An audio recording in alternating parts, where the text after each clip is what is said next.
Guys, what's up? How's it going? It's John, and thank you so much for tuning in.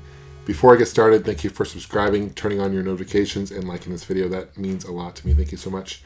This video, I want to talk about a new game that we at Collector Vision Games have been working on for the past 5 years, and I'm super excited to say that we are finally done with it, and I'm really proud of this project. It's called City Hunter and the Curse of the Mayan. It started off back in the day as an NES game for the Nintendo Entertainment System. It's evolved. Too big for the NES now, so we decided to make this the first game to develop on modern platforms, coming out for Steam, Xbox One, PS4, and of course Nintendo Switch. Also for the Switch, we just recently made it compatible. If you have one of these are the NES, Nintendo Entertainment System controllers for the Switch.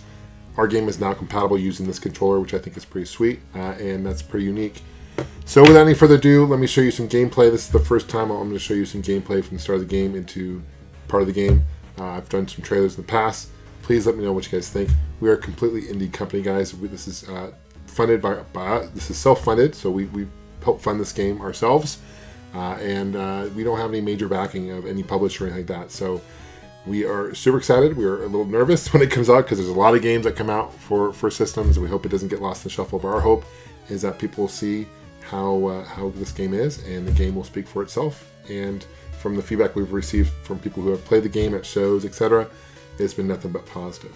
So without any further ado, let's take a closer look at City Hunter and the Curse of the Mayan. Thanks for watching.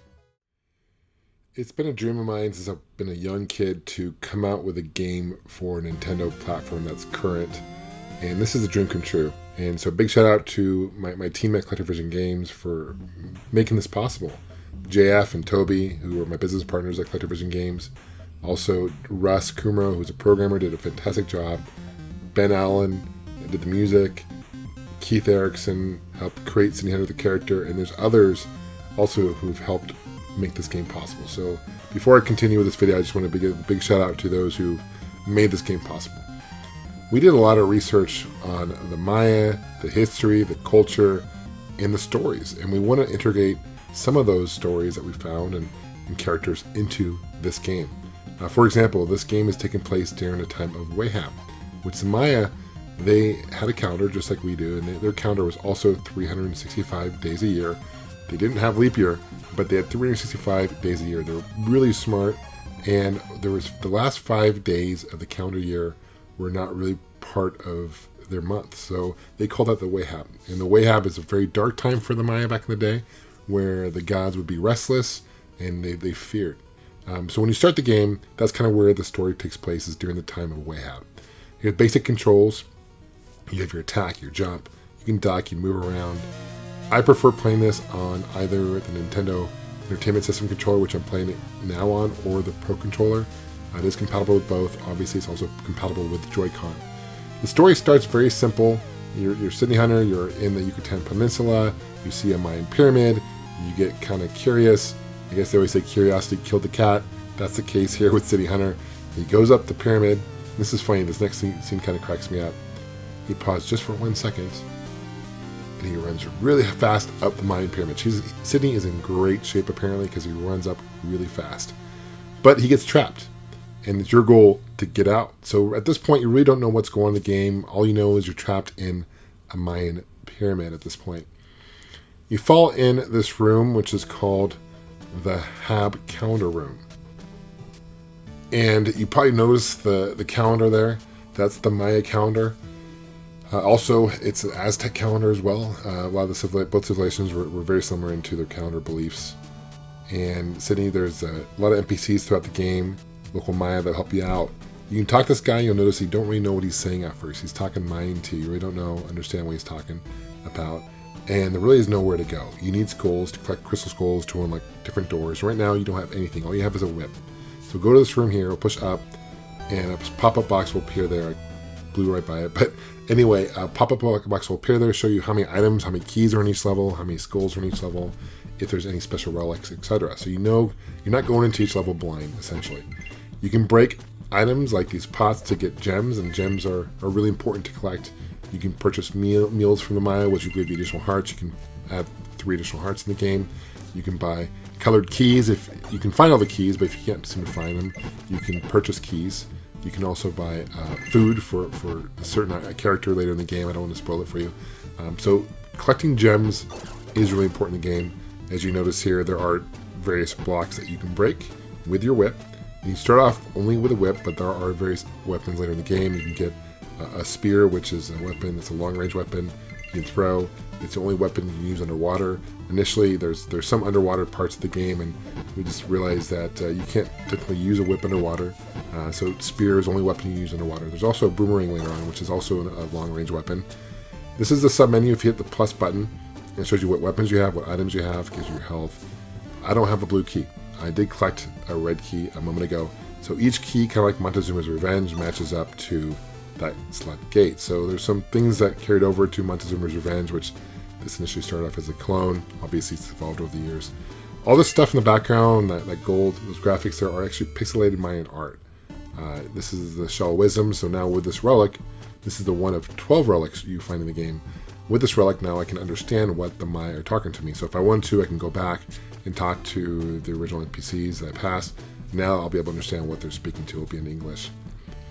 It also shows you, there you've got to watch out for the pulse. Now if you walk up to a gate and you have the key, you're automatically going to use it. Now you lose that key, you don't keep on to hold on to the key. One of the relics, spoiler alert, that you get is a master key, which will allow you to unlock any colored gate, which is important.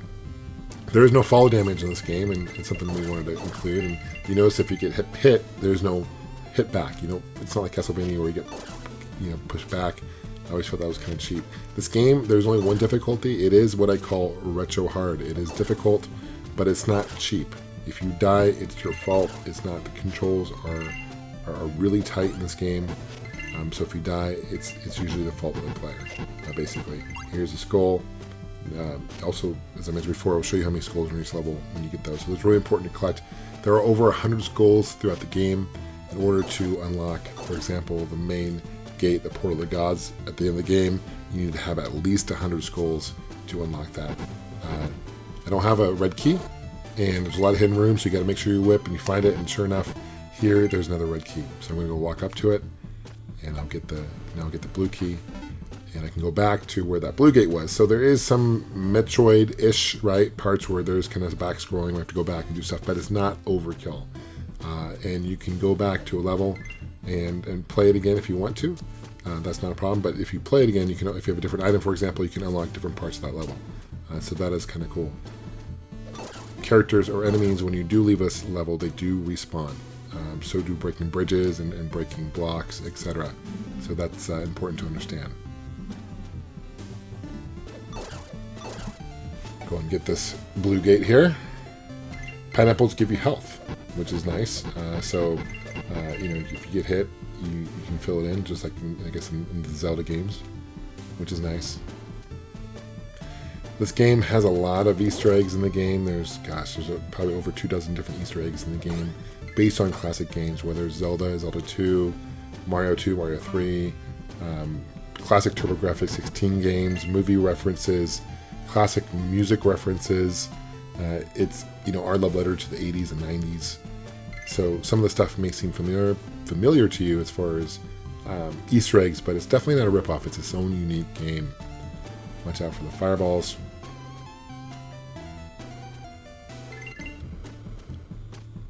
It's all about timing here.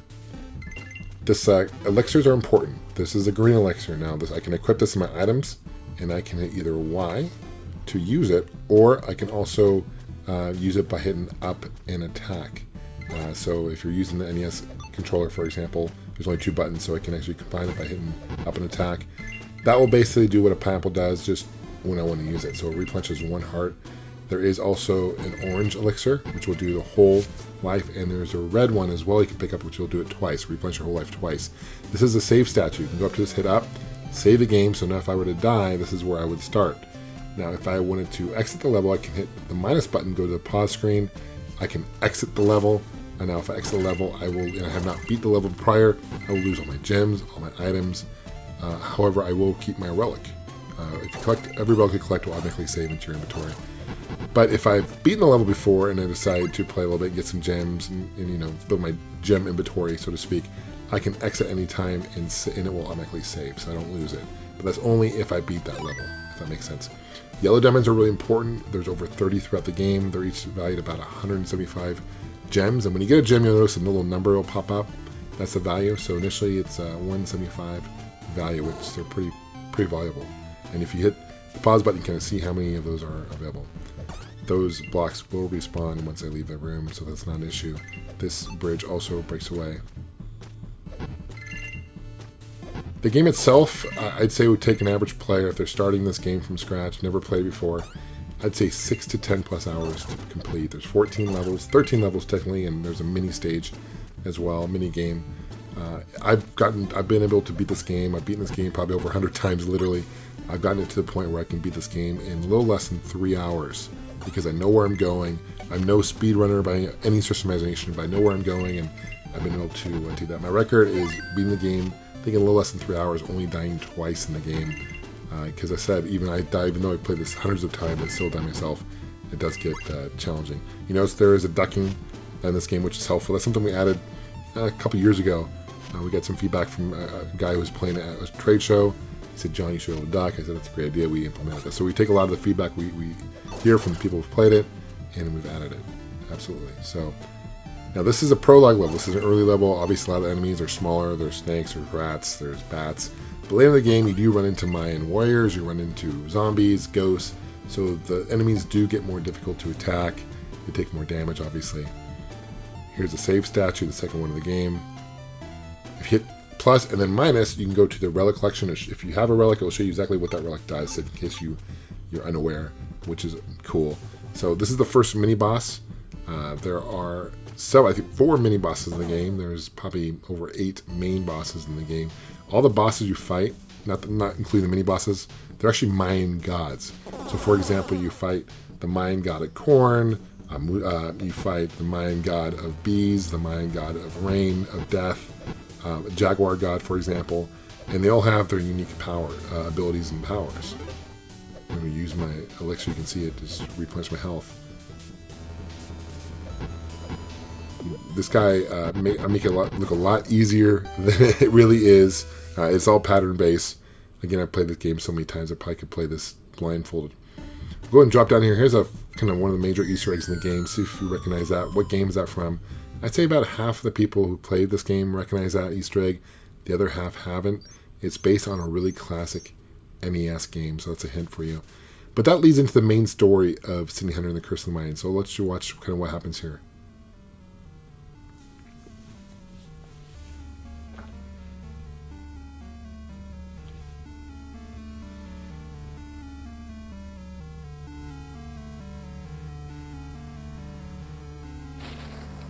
So that's Kakoken. He's a feathered serpent. He's in human form there. He's also in a serpent form later in the game. He comes down here, breaks the Hab calendar, the Mai calendar, and he releases Kinuch Ahu, which is, he's the sun god. They take all 4 idols and they break the calendar, and the Hab calendar into 7 different pieces. Now your goal, City Hunter, to collect all those pieces of the Hab calendar, bring it back together, save the 4 idols, and basically cure the curse of the Maya in the game. That's the whole premise of the game. I do want to give a shout out to Ben Allen, the musician. The soundtrack of this game is available now, and I'll put a link below. Here's a sneak peek to the Jaguar God level. And I really appreciate you guys watching this video. This game is coming out July, August, kind of what we're shooting for this year, 2019. Thank you so much for watching. Thanks for your support, guys. We'll see you guys soon. Take care, and game on.